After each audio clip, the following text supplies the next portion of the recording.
अस्सलाम वालेकुम पाक व्हीलर्स, मेरा नाम है सुनील मांझी और मैं पाक व्हील एक्सपर्ट रिव्यू सीरीज़ के एक और एपिसोड साथ आपकी खिदमत में हाजिर हूँ। सो आज की प्रोडक्ट की तरफ चलते हैं। प्रोडक्ट है गीगी। गीगी जो है बेसिकली हम कह सकते हैं कि एमजी कॉमेट जो है एक आई थी गाड़ी और ये उससे इंस्पायर्ड है, या मैं कह सकता हूँ उसी की एक फॉर्म है। बिकॉज जब मैंने इसको पहली बार देखा तो मैंने कहा ये तो एमजी कॉमेट है, लेकिन फिर पता लगा कि नहीं जी ये गूगू मोटर्स की गीगी कार है और इसमें थोड़ी बहुत चेंजेस है कॉमेट से। बट अगर आप बेसिक बात करें या बेसिक स्ट्रक्चर की बात करें तो इंस्पायर्ड है उससे। हम अगर आगे से गाड़ी के रिव्यू शुरू करें फ्रंट से, तो फ्रंट गाड़ी का जो है मुझे सबसे ज़्यादा खूबसूरत लगा अगर पूरी गाड़ी की बात करें। बिकॉज एक तो फ्रंट थोड़ा बल्कि भी है, बाकी गाड़ी ज़रा छोटी है। तो फ्रंट में जो गाड़ी के DRLs हैं ये बहुत खूबसूरत हैं। ये सामने जो एक आपको LED जल रही है जो तकरीबन तमाम इलेक्ट्रिक गाड़ियों में एक सिग्नेचर होती है और दूर से आपको पता लगता है कि this car is not normal, this is something different, something modern. और ये इलेक्ट्रिक कार की एक निशानी भी समझी जाती है। और इसका जो एम्बलम है ये इसके अंदर भी आपको ये लाइट नज़र आती है, तो ये बड़ी खूबसूरत लगती है। बीच में आपको प्रोजेक्शन हेडलैम्प है, बट जब इसको आप लाइट ऑन करेंगे तो आपको ऐसा लगता है मशरिक़ और मगरिब का इम्तिजाज मिल जाता है कि यहाँ पे बड़ा स्मार्ट ये आपको DRL हैं, LED इंडिकेटर्स हैं, बट इसके अंदर हेलोजन है, इसके अंदर जीनॉन या LED टाइप बल्ब नहीं है, जो कि थोड़ी सी मुझे ऑफ लगती है। तो बोनेट का साइज़ है वो भी बहुत छोटा है। ओवरऑल गाड़ी का साइज़ जो है बड़ा कॉम्पैक्ट है। चौड़ाई में अगर आप इसको देखेंगे तो ये सुजुकी ऑल्टो के बराबर है, मैंने नाप के देखा है। लंबाई में वो इससे तकरीबन थोड़ा सा भी नहीं, काफ़ी बड़ी है। तो साइड प्रोफाइल अगर आप गाड़ी की देखेंगे तो उसके अंदर थोड़ी बल्कीनेस ऐड करने के लिए थोड़े से कर्व ऐड किए गए हैं। अगर आप दोनों व्हील आर्चेस के ऊपर देखेंगे तो आपको नज़र आएगा कि यहाँ पे आपको व्हील आर्चेस के साथ एक कर्व दिया गया है, आगे भी पीछे भी एक लाइन है जो कि साइड पे ऊपर से नीचे आ रही है, फिर डोर गार्निश है। तो ओवरऑल गाड़ी के अंदर करैक्टर्स कई ऐड किए गए हैं ताकि उसके अंदर थोड़ी सी बल्कीनेस लगे और आपको वो जो उसका साइज़ छोटा लग रहा है वो ना लगे। It's a 2 door car. इसका जो एक दरवाज़ा है वो काफ़ी बड़ा है, आम गाड़ी के दरवाजे से 1.5 साइज़ का है, बट ये 2 दरवाज़ों वाली गाड़ी है और इसमें 4 सीटें हैं। एक बात जो बड़ी अजीब सी लगी, इसमें 13 इंच का टायर है, लेकिन समहाउ ये बहुत छोटा लगता है। बिल्कुल साथ में एक सुजुकी FX खड़ी है, उसमें 12 इंच का टायर है, बट वो 12 इंच भी मेरे ख्याल से उसके लिए मुझे लग रहा है कि बड़ा है। ये 13 इंच में छोटा लग रहा है। समहाउ मेरे दिमाग के अंदर जो है ना उसकी कैलिब्रेशन साइज़ की बड़ी छोटी सी लग रही है। अगेन बैक प्रोफाइल को थोड़ा बीफी करने के लिए, थोड़ा इनको मोटा करने के लिए बम्पर्स को थोड़ा बाहर किया गया है और काफ़ी ज़्यादा जो है ना उसमें वो है ना डिज़ाइन एलिमेंट को ऐड किया गया है। अगेन ये फेक डिफ्यूज़र्स हैं यहाँ पे, इसकी कोई प्रैक्टिकल यूजेज नहीं है, कोई डाउन फोर्स प्रोवाइड नहीं कर रहा। यहाँ पे जो है आपको ब्रेक लाइट मिल जाएगी, रिवर्स लैम्प मिल जाएगा, पार्किंग सेंसर मिल जाएंगे। ओवरऑल ये वाली लुक बेहतर है। बाकी अगर आपने डिग्गी खोलनी है तो एक बटन के आप फिर ऐसे डिग्गी खोल सकते हैं, बड़ी एफिशिएंटली खुलती है। और यहीं पे साथ लगेज टेस्ट भी कर सकते हैं। लगेज टेस्ट की ज़रूरत है सच खास है नहीं, बिकॉज ये गाड़ी शहर के लिए बनी है और आप इसको लॉन्ग पे नहीं लेके जा सकते, बिल्कुल नहीं लेके जा सकते। अगर हम इसको आगे करके किसी तरह अगर इसकी स्टोरेज स्पेस बना सकें, येस देयर इज़ ऑप्शन, आपने इसको आगे कर लिया और जब अगर आप इसको नीचे कर लेंगे तो येस अगर आपको कुछ सामान लेके जाना है तो एम्पल स्पेस है, 2 लोग भी जा सकते हैं, सामान भी जा सकता है। वैसे भी इन गाड़ियों का मकसद जो है लगेज कैरी करना नहीं है, ये कोई सामान बरदार जो है कमर्शियल व्हीकल्स है नहीं, तो उस लिहाज से मैं इसको कोई नेगेटिव गेज नहीं करूँगा कि इसके अंदर जो है स्पेस नहीं है। तो ये था एक्सटीरियर का एक ओवरव्यू। आपको अंदर से दिखाते हैं गाड़ी। तो गाड़ी के इंटीरियर की तरफ चलते हैं। गाड़ी की जो फॉब की है इसको आप ऐसे कहते हैं जैसे फिजेट स्पिनर है, बड़ी स्टाइलिश शेप की है, बट इसमें स्मार्ट एंट्री नहीं है, कीलेस एंट्री है। नई इटरेशन आने वाली गाड़ी में हमें बताते हैं कि स्मार्ट एंट्री का फीचर भी आएगा। सो गाड़ी का जो इंटीरियर है ना वो बाहर के जितने गम थे ना वो सब भुला देता है। मतलब बाहर हमें लग रहा था कि गाड़ी थोड़ी छोटी है, लेकिन इंटीरियर बैठ के जो आपको पता लगता है ना, तो one word which I would use for this car is stylish. एक तो स्टाइलिश है और दूसरा मेरा ख्याल ये था कि चाइनीज़ गाड़ियों में जो होता है, मैंने पहले इसका जो फर्स्ट लुक रिव्यू भी किया था तब भी मेरा ये ख्याल था जब मैं इसके अंदर बैठा था कि ये एक जैसे कहते हैं ना एक न्यू वर्ल्ड इनसाइड है। इसके अंदर जितने मटेरियल यूज़ किए गए हैं, जिस तरह की गाड़ी की जो डैशबोर्ड का लेआउट है, जो डिज़ाइन है, जो कलर है, आपकी डोर हैंडल्स का मटेरियल है, उसके साइड पे ये गोल्डन जो है उस कलर को यूज़ करना, या पूरे डैशबोर्ड में ये वाइट रंग का प्लास्टिक और AC वेंट के साइड पे ये गोल्डन होना। सीट जो है उसकी पोजीशन से मुझे थोड़ा एतराज़ है कि ये फुल पीछे करने के बावजूद भी जो इसकी सीटिंग पोजीशन है ना वो थोड़ी ऐसे लगती है कि आप किसी नॉन कंफर्टेबल आप कह सकते हैं जगह पे हैं। बट बाकी सीट की कुशनिंग अच्छी है। सीट जो इन इट सेल्फ है वो बड़ी इन्होंने उसके अंदर वो लगाई है जिसे कहते हैं ना बकेट स्टाइल सीट्स हैं दोनों, जिस तरह रेसिंग सीट्स होती हैं। बाकी यहाँ पे डैशबोर्ड के अंदर आपको यहाँ पे कंट्रोल मिलेंगे, स्मार्ट पैनल जिस पर आपको AC कंट्रोल कर सकते हैं, आपका tyre pressure monitoring system. I don't know वो टायर प्रेशर मॉनिटरिंग सिस्टम किस काम आता है, मुझे तो बहुत वैसे अनॉय करता है किसी भी गाड़ी में हो। इसका जो इन्फॉर्मेशन क्लस्टर है ये आप समझ लें कि ये आपकी टू गो टू प्लेस है। ये 7 इंच इन्फॉर्मेशन क्लस्टर आपको तमाम इन्फॉर्मेशन प्रोवाइड कर रहा है। अभी गाड़ी स्टार्ट नहीं है तो आपको बता रहा है कि इसकी जो 100% बैटरी चार्ज है और इसमें जो रेंज है 220 किलोमीटर्स की है, हैंड ब्रेक लगी हुई है। और ये इसका जो है ना इस टाइम पे ये ऑन है, अगर आपने लाइट ऑन की हुई है बंद कर दी तो ये नॉर्मल रेंज पे आ गया। अब हम गाड़ी को स्टार्ट करते हैं। इसके अंदर इतनी लाइटें हैं कि अगर आप एक एक चीज़ को एक्सप्लेन करने लगाएं तो मेरा ख्याल है कई घंटे गुजर जाएंगे, बट वो आप खुद पढ़ सकते हैं कि क्या क्या चीज़ें। सो ये गाड़ी ऑन हुई, इसने आपको गाड़ी का लोगो आया, एंड देन ये पूरी होस्ट ऑफ अदर फीचर है जो दिखा रहा था। इन सारी चीज़ों का साइज़ बहुत छोटा है मेरे जैसे उम्र के इंसान के लिए, तो कई टाइम पे एनर्जी फ्लो मीटर जो है ना उसके जो है ना पढ़ना उसको मेरे लिए थोड़ा इम्पॉसिबल था, बट अगेन ये एक अलग चीज़ है कि वो किस तरह करते हैं। इसके अलावा स्टीयरिंग के ऊपर आपको यहाँ पे लेफ़्ट साइड पे क्रूज़ कंट्रोल मिलेगा, स्पीड लिमिटर मिलेगा, राइट साइड पे आपके ऑडियो कंट्रोल्स के बटन है, और ये बड़ा आप इसको आराम से नेविगेट कर सकते हैं। यहाँ पे अगर हम देख लें तो कोई डैशबोर्ड उस तरह स्टोरेज स्पेस नहीं है, बट आपको एक ये कपड़े का अलग स्पेस दिया हुआ है जहाँ पे मैंने अपना मोबाइल रखा हुआ है। यहाँ पे आपको कनेक्टिविटी मिल जाती है। इसका जो हेड यूनिट है इसके अंदर कनेक्टिविटी के लिए एक मिररिंग ऐप दी हुई है इन्होंने, उसके थ्रू अपने फ़ोन को इस पर मिरर कर सकते हैं, एंड्रॉयड हो या iOS हो। बट इसको मैं कहूँगा, अगर मैं कहूँ कि इसमें एंड्रॉयड ऑटो और एप्पल कार प्ले है तो वो नहीं है, but there is a car auto app, उसके थ्रू आप अपने जो एंड्रॉयड और जो है ना जो आपके जो iOS है उसको इस फ़ोन से कनेक्ट कर सकते हैं। अच्छा, इसका जो गियर लेवर है ये बड़े नॉन कन्वेंशनल है और कई दफ़ा आपको ना इसको याद करने में थोड़ा टाइम लगाना पड़ता है। सो नीचे करेंगे ड्राइव है, ऊपर करेंगे न्यूट्रल, और एक दफ़ा दोबारा ऊपर करेंगे तो रिवर्स है। रिवर्स कैमरा जो है उसकी जो है मैं डिस्प्ले से बड़ा खुश हुआ था, बड़ा अच्छा डिस्प्ले है। अक्सर यहाँ पे हमारे यहाँ पे प्रीमियम सेक्टर की गाड़ियों में भी जो है ना ऐसा डिस्प्ले नहीं दिया जाता। पार्किंग सेंसर्स हैं वो भी आपको यहाँ पे बताएगा डिस्प्ले में। सो आप ये जितना करीब जाते जाएंगे ये उतना ऑब्स्टेकल से आपको ऐसा ऐसा रेड की तरफ वार्निंग कर देगा। इसके कलर मुझे थोड़े फीके फीके ज़रूर लगते हैं, लेकिन बाकी इसकी कनेक्टिविटी ठीक है। अगर आपने इसमें फ़ोन में बात करनी है वो भी ठीक है, ऐसा कोई इशू इसमें ऐसा वो जो है मुझे फेस नहीं हुआ। यहाँ पे ऑटो होल्ड का बटन है और ये इलेक्ट्रॉनिक्स हैंड ब्रेक है। इसके अंदर कोई लाइट नहीं है, तो ख़ास तौर पे एक दिन मैंने रात को जाते हुए इसका ये नीचे करने की कोशिश की तो ये हैंड ब्रेक का बटन जो है ना ये पुल हो गया, और सरप्राइजिंगली हैंड ब्रेक काम कर गई। मेरा ख्याल था कि इसमें एक ऑटो सेफ्टी होती जो नहीं करती, बट ये कर गई थी, तो थोड़ा डेंजरस हो सकता है। इसके अंदर आई विश कि नीचे होता बिकॉज मैं ज़रा स्टीयरिंग नीचे करके गाड़ी चलाता हूँ, बट इसमें थोड़ी सी पोजीशन आपकी जो है ना ये इस तरह की है। जब इस तरह की है तो फिर आपको इसको थोड़ा ऊपर करके चलाना पड़ता है ताकि आप अटेंटिव पोजीशन में रहते हैं, तो ज़रा ज़्यादा होशियार पोजीशन नहीं होती जो पीटी के दौरान की जाती वो है। अब ये सबसे इंपॉर्टेंट चीज़ जो कि अक्सर लोगों का सवाल है कि ये टू डोर तो है, क्या ये 4 सीटर कार है कि नहीं।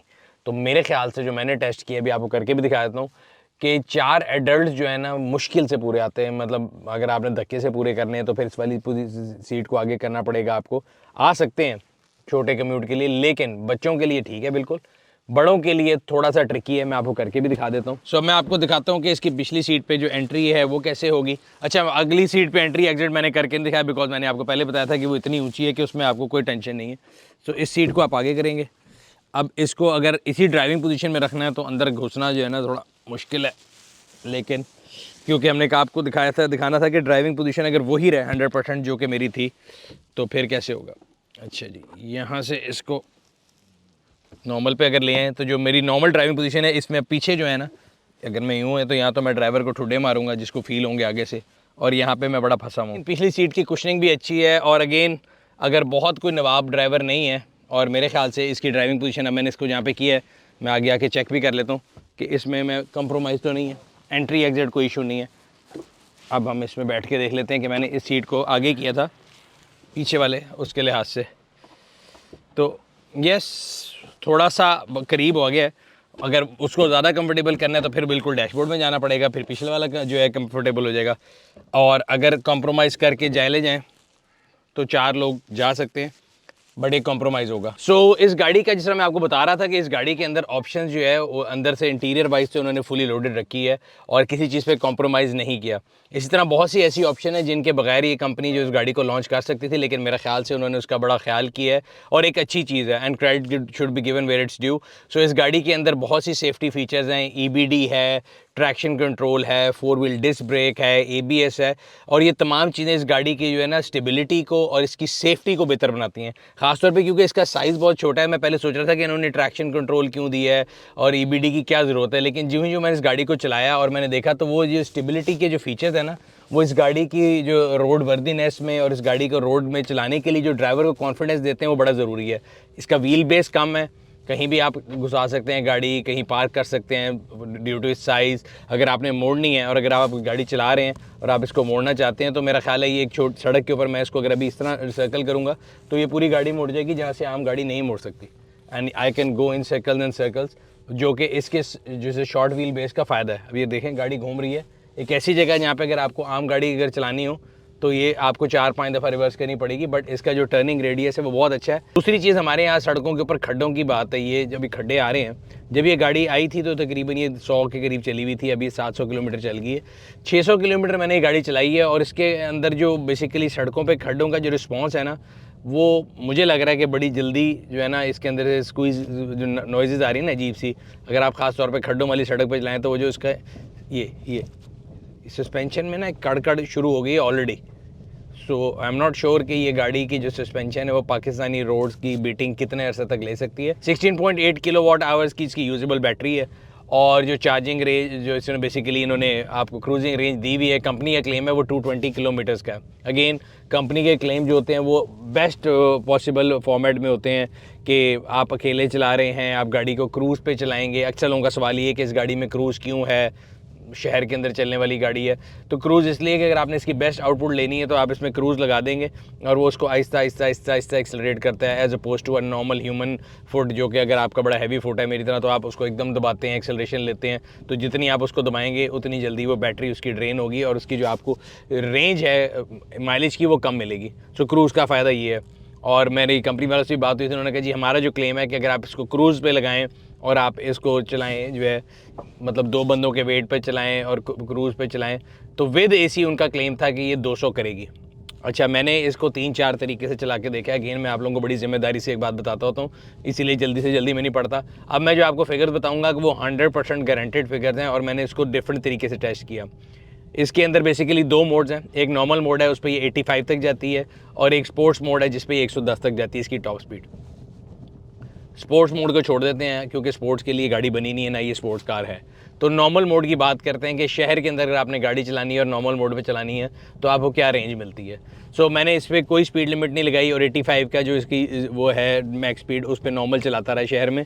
तो इस गाड़ी ने टोटल 130 किलोमीटर मुझे बैटरी दी है, क्योंकि मैं इसको एक दफ़ा पुश भी कर रहा था, अभी मैं चला रहा हूँ, ये मैं इसको पुश कर रहा हूँ, एकदम एक्सेलरेट हुई और ये अपनी जो इसकी टॉप स्पीड है ये विद इन नो टाइम उस पर पहुँच जाती है। ये देखें विद इन नो टाइम ये आपको 80, 82, 85 पे ले गई।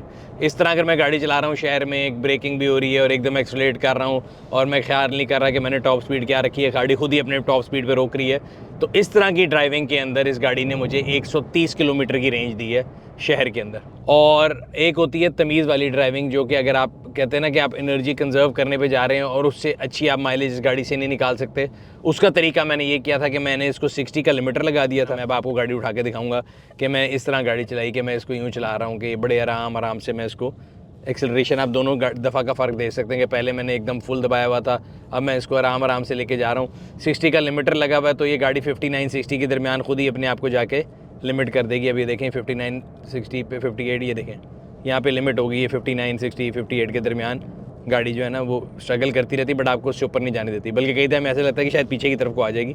बट ये इसकी मैक्सिमम मैंने इस मोड में भी चला के देखी है। इस मोड में इस गाड़ी ने मैक्सिमम जो मुझे माइलेज दी है वो दी है 160 किलोमीटर्स।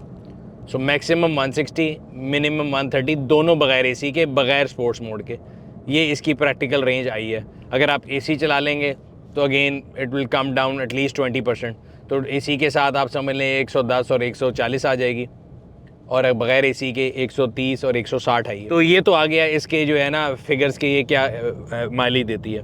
अब आ जाते हैं कि क्या बचत है और यूज़र केस क्या है। तो 3.3 किलोवाट आवर के साथ चार्जर है, 16.8 की इसकी बैटरी है विद 90% एफिशिएंसी। अगर आप चार्ज करेंगे 3 × 6 होता है 18, तो हाँ 18 किलोवाट आवर आपको चाहिए होगा इसको 100% चार्ज करने के लिए। मतलब 6 घंटे में ये 100% चार्ज होगी, 5.5 से 6 घंटे में। अगला सवाल ये होगा कि इसका चार्ज कॉस्ट क्या करता है। तो ये 16.8 किलो आवर बैटरी है, इसको आपने 3.3 किलोवाट आवर चार्जर से चार्ज करना है, 90% एफिशिएंसी पे करेगी, तो बड़ी लंबी फीसा गौरस लगा के 18 यूनिट बेसिकली आपको चाहिए होंगे बिजली के।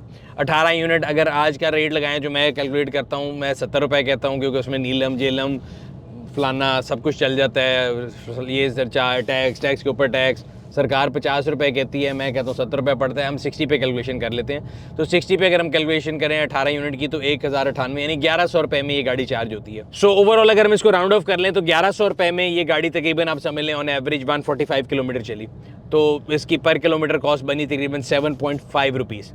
और अगर आप इसके अंदर, क्योंकि मेंटेनेंस फ्री गाड़ी है, इसमें कोई लिक्विड नहीं है, कोई ऑयल नहीं है, कोई इंजन नहीं है, द ओनली मेंटेनेंस रिक्वायर्ड या तो टायर्स होंगे या बैटरी होंगे। बैटरी की भी मैं आपको हेल्थ बाद में बताता हूँ वो किस तरह होगी कैलकुलेट। फिलहाल आप समझ लें टायर है, तो हम पर किलोमीटर 1 रुपया डाल देते हैं मेंटेनेंस का। 7.5 रुपये आपको इसकी चार्जिंग के लिहाज से कॉस्ट पड़ी, 1 रुपया मेंटेनेंस का डाल के 8.5 रुपये पर किलोमीटर ये गाड़ी आपको कॉस्ट करती है। अब आ जाते हैं यूज़र केस पे। अक्सर लोग सवाल पूछते हैं कि जी इसमें बहुत बचत होगी कि नहीं होगी। सो आप समझ लें, अगर आप कोई भी इकोनॉमी सेक्टर की गाड़ी लेते हैं, सुजुकी ऑल्टो ले लेते हैं, वो 20 की एवरेज देती है, 280 रुपये का पेट्रोल है, 20 की एवरेज देती है, तो उसकी पर किलोमीटर कॉस्ट तकरीबन आ जाती है आपको, मेरा ख्याल है 14 रुपये के करीब, और उसकी मेंटेनेंस डाल दें तो 15 रुपये वर्सेस 8.5 रुपये ये बनता है, तो तकरीबन 50-50 का फ़र्क है। बट यहाँ पे बात ख़त्म नहीं होती, कैलकुलेशन इस पर आपने धोखा नहीं खाना। तो ये 50 रुपीज़ का फ़र्क भी अगर आपने 50% का फ़र्क भी निकाल लें, और अगर एक बंदा रोज़ की, मैं कहता हूँ जी 100 किलोमीटर गाड़ी चलाता हो, महीने की 3000 किलोमीटर गाड़ी चलाता हो, तो 3000 रुपये के ऊपर अगर आप 7 रुपये से भी डिफरेंस मारेंगे, दोनों का जो डिफरेंस है, सो बेसिकली ये गाड़ी आपको 21,000 रुपये महीना फ्यूल की मद में या आपकी जो जेब में बचत हो जाएगी। 21,000 को आप 12 से मल्टीप्लाई कर दें तो साल के 252,000 रुपीज़ आप बचा लेते हैं। बट सबसे बड़ा सवाल ये है कि वो जो ऑल्टो जिससे हम कंपेरिजन कर रहे हैं वो इससे कितनी सस्ती है। ऑल्टो का जो टॉप वेरिएंट है वो मेरा ख्याल है वो 30 लाख रुपए का है, ये 4650 की है, 16 लाख रुपए का फ़र्क है। तो वो जो 16 लाख आपने रिकवर करने हैं 2,52,000 साल के बचा के 252,000, तो 6.5 साल के अंदर आपके वो पैसे रिकवर होंगे जो आपने इस गाड़ी में 16 लाख एक्स्ट्रा भरे हैं। तो उस लिहाज से तो मेरा नहीं ख्याल कि कोई इकोनॉमिक सेंस बनती है। येस, अगर इट्स अ लाइफस्टाइल चेंज, आप कहते हैं कि जी मैंने एक ऐसी चीज़ लेके चलानी है जो कि इलेक्ट्रिक है, एक मतलब इस गाड़ी को आप मतलब कंपैरिजन अगर हम करें ना, ये जो भी पर किलोमीटर कॉस्ट का है, तो चलें वो जेब के लिहाज से तो ठीक है, जस्ट है। बट अगर ऑप्शन और गाड़ी की उस तरह से देखा जाए, फील और जो गाड़ी की पूरी ओवरऑल चीज़ें हैं, तो फिर एप्पल ऑरेंज कंपैरिजन है। बट हमारे यहाँ पे लोग अक्सर एंड पे ये देखते हैं कि भाई जेब में क्या जा रहा है, जेब में क्या आ रहा है। कि कई लोग कह रहे हैं कि जी हम ये गाड़ी ले रहे हैं, ये ऑल्टो से 16.5 लाख महंगी है, तो उसका तो लाइफ टाइम फ्यूल 16.5 लाख का नहीं लगना, तो वो कैलकुलेशन भी गलत है। ऑल्टो के अंदर अगर आप 1 लाख किलोमीटर चला लेंगे तो आपका 16.5 नहीं 14-15 लाख रुपए का फ्यूल लग जाएगा। सो 1 लाख किलोमीटर के बाद ये और ऑल्टो की समझे प्राइस बराबर हो गई। और अगर आपने एक गाड़ी 1 लाख किलोमीटर चला ली ऑल्टो और आपने ये ली है, तो फिर 1 लाख किलोमीटर के बाद ये गाड़ी जो है आपको हर जो है ना दिन सस्ती पड़ना शुरू हो जाएगी। तो ये एक कैलकुलेशन है जो मैंने आप लोगों के लिए की थी, ताकि आप इसको बड़ा क्लियरली जो है ना अपने ताप पे कैलकुलेट करके हर बंदा अपने लिहाज से लेता है। बट ओवरऑल ये प्रोडक्ट जो है मुझे पसंद आई है, इसके यूनिट इकोनॉमिक्स मैंने आपके सामने रख दिए हैं। एक और सबसे बड़ा क्वेश्चन मार्क जो होगा वो ये होगा कि गाड़ी के लॉन्ग टर्म के अंदर पार्ट्स की अवेलेबिलिटी कैसी है। Yes, it's low maintenance car, but इसकी अगर बत्ती टूट जाती है, इसका कोई भी काम निकल आता है बॉडी का, तो कंपनी की डीलरशिप अभी सिर्फ एक है इस्लामाबाद सेंटोरस के अंदर। वो अपना डीलरशिप नेटवर्क कितनी जल्दी बनाते हैं, पार्ट्स की अवेलेबिलिटी कैसे करते हैं, सर्विस कैसे देते हैं, अगर ट्रबल शूटिंग कोई आ जाती है तो वो कितनी जल्दी रिस्पॉन्स करते हैं, ये तमाम फैक्टर्स जो है ना, ये इस गाड़ी का लॉन्ग टर्म जो फेट है वो पाकिस्तान में डिसाइड करेंगे। दूसरी इंपॉर्टेंट चीज़ अगेन हमारे यहाँ पे प्राइस जो है वो एक सबसे बड़ा डिसाइडिंग फैक्टर होता है। मेरे लिहाज से ये गाड़ी अभी 4650 का जो प्राइस टैग है उस पर थोड़ी सी, अगर मैंने ये गाड़ी लेनी हो तो मुझे लगता है कि ये थोड़ी ऑन हायर साइड है। बट अगेन हमारी उनसे भी बात भी हुई थी, मैंने आमिर साहब से मुलाकात भी की जो CEO है इस कंपनी के। उन्होंने बड़ा क्लियरली बताया कि हमने इसमें बहुत सी ऐसी चीज़ें ऐड की हुई हैं जो कि हमने इसकी क्वालिटी और एक स्टाइल स्टेटमेंट जो है ना उसके लिए उन्होंने ऐड की हुई है। अगर वो उसको कम करना चाहते हैं तो 4-5 लाख रुपए बड़े आराम से कट कर सकते हैं। बट 40 लाख रुपए के बजट में फिर अगर ये गाड़ी सादी हो जाए और उसमें वो जो सारे गैजेट्स और जो अट्रैक्शन है वो ना हो तो वो भी मज़ा नहीं रहता। ये एक चीज़ है जिससे इसकी प्राइस नीचे आ सकती है, और वो है कि जो गवर्नमेंट की जो पॉलिसीज़ हैं उनके मुताबिक जो CKD गाड़ी जब आप लेकर आएंगे तो आपको जो बेनिफिट मिलेगा टैक्स का, वो ठीक है 50 किलोवाट से नीचे जो है अभी भी 12.5% GST है वो 1 पे आ जाएगा। अगर 50 किलोवाट से ऊपर की बैटरी हो तो 18 से 1 पे आता है, 17% की बचत है। But this small category of car में जो है तकरीबन मेरा ख्याल है 11.5% की वो बचत आ जाएगी। तो वो एक बड़ी इंपॉर्टेंट चीज़ है, उससे पता लगेगा। तो ये 2-3 फैक्टर हैं जो कि मेरा ख्याल है लॉन्ग टर्म में अगर तो इसको लोकलाइज कर लेते हैं, इसकी प्राइस एक मैजिक नंबर जो मुझे लगता है कि वो 3 मिलियन का मैक्सिमम 3.5 के करीब ले आते हैं, तो वो एक मैजिक नंबर है। अगर उसको स्ट्राइक कर सकते हैं तो येस, मेरे ख्याल से ये गाड़ी मार्केट में एक डेंट कर सकती है। अभी ये एक स्मॉल जिसे कहते हैं ना नीश होगी मार्केट की, जो इस गाड़ी को लेंगे, अडाप्ट करेंगे, चलाएंगे, एंजॉय करेंगे। मैं इस गाड़ी को मुकम्मल एंजॉय कर रहा हूँ और आप भी इंजॉय करेंगे, लेकिन वो एक स्मॉल प्रोपोर्शन ऑफ जो है ना मार्केट होगा। एक और चीज़ अक्सर लोगों का ये सवाल था, मैं वो भी क्लियर कर दूँ सबसे एंड में, आखिरी कमेंट है मेरा इस रिव्यू के लिए। कई लोगों का सवाल था कि यार ये 8 घंटे में 6 घंटे में बेसिकली घर के चार्जर पे चार्ज होती है, तो अगर हम इसको अगर कोई राइड हेलिंग सर्विस पे चलाना चाहता है और उसके लिए इसका डाउन टाइम 5 घंटे वो अफोर्ड नहीं कर सकता और वो ये चाहता है कि वो इसको इंडस्ट्रियल चार्जर पे चार्ज कर ले, तो आपके लिए बुरी न्यूज़ ये है कि जितनी भी 20 किलोवाट आवर से नीचे की गाड़ी हैं उनके अंदर ये फास्ट चार्जिंग की जो है ना ऑप्शन मौजूद नहीं है। कोई भी कंपनी हो, आप 20 किलोवाट आवर से नीचे इंडस्ट्री स्टैंडर्ड है, आप उसको फास्ट चार्जिंग उसके अंदर एबिलिटी मेरा नहीं ख्याल डाल सकते हैं। तो उस तरफ से तो यस, ये अगर आपने राइड हेलिंग के लिए भी यूज़ करनी है, अगेन राइड हेलिंग में भी हमारे यहाँ कल्चरल बैरियर ये है कि आपके साथ अगली सीट पर अगला नहीं बैठता, पिछली सीट पर बैठना चाहता है, तो उसके लिए भी मेरा नहीं ख्याल ये इतनी फीजिबल होगी। लॉन्गर टर्म में I would like to advise the company that they should think about bringing a 4 door variant, क्योंकि हमारे यहाँ पे 4 डोर और साइज़ जो है ना वो does matter. But yes I understand कि जब उसका साइज़ बड़ा होगा तो उसका वेट भी बड़ा होगा, उसका वेट बड़ा होगा तो फिर उसकी रेंज कम होगी, बट ये सारी एडवांसमेंट विद टाइम आती रहेंगी। सो सबसे आखिर में मैं वो बताता चलूँ बात जो आप लोगों को सारे सोच रहे होंगे कि इसने नहीं बताई। अक्सर लोगों का ख्याल होता है कि बैटरी वाली गाड़ियाँ जो हैं ये खिलौने हैं और इनकी बैटरी जो है डिस्पोजेबल है और वो बहुत जो है जल्दी जो है डिग्रेड हो जाती है। तो इसके जो चार्जिंग साइकिल्स हैं वो 3000 हैं और उसके बाद ये अपनी 70% जो है ना जो अपनी कैपेसिटी है उसको रिड्यूस करेगी। इसका मतलब ये है कि तकरीबन 5 लाख किलोमीटर के बाद जाके ये गाड़ी जो है अपनी 70% जो है बैटरी की कैपेसिटी लूज़ करेगी। और बैटरी की कॉस्ट भी मैंने आप लोगों के लिए पता कर ली है। आज के डॉलर के ऊपर आप तकरीबन अगर आज की प्राइस के लिहाज से अगर इसकी बैटरी रिप्लेस करना चाहें तो राउंड अबाउट 11 से 12 लाख रुपए की वो बैटरी है। बट नंबर्स मैंने आपके सामने कैलकुलेट करके रख दिए थे कि डेली आपकी बचत क्या है। अगर आपने एक्स्ट्रा पैसे खर्चे हैं तो उसको खर्च को रिकवर करने में आपको तकरीबन 6.5 साल लग जाएंगे और वो 6.5 साल में मेरा ख्याल है ये गाड़ी उतनी चल भी जाएगी।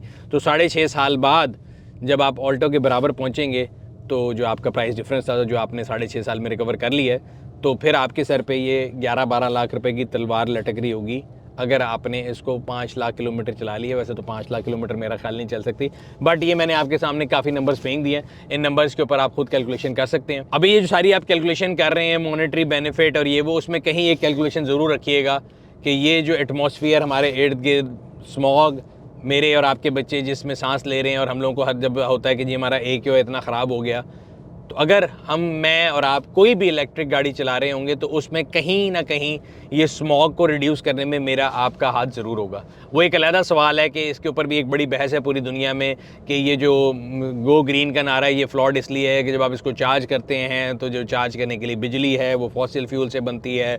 दूसरा, इसकी बैटरीज़ को डिस्पोज ऑफ करने का जो है प्रॉपर सिस्टम नहीं है। लेकिन on the face of it at least ये नज़र ज़रूर आता है कि इन गाड़ियों से वो एमिशन नहीं निकलती जो कि आपको एक सड़क पर जाने वाली गैसोलीन गाड़ी देती है। तो अगर आपको एक थोड़ा सा अंदर से अच्छी फीलिंग आनी है तो उसको भी थोड़ा सा वेटेज दे के कैलकुलेशन कीजिएगा। ये था आज का एक्सपर्ट रिव्यू। उम्मीद करते हैं आपको पसंद आया होगा। अगर अभी तक आपने हमारे चैनल को सब्सक्राइब नहीं किया, सब्सक्राइब कर लें, बेल आइकन पर क्लिक कर लें ताकि आपको तमाम आने वाली वीडियो के बारे में नोटिफिकेशन मिलता रहे। कमेंट सेक्शन में अपनी राय से आगाह ज़रूर किया कीजिए। हम लोग कोशिश करते हैं कि आप लोगों की फीडबैक को लेकर अपनी वीडियोज़ को पहले से बेहतर बनाएं। आपसे अगले रिव्यू में मुलाकात होगी, तब तक अपना और अपने गिरदन वालों का ख्याल रखिएगा। शुक्रिया।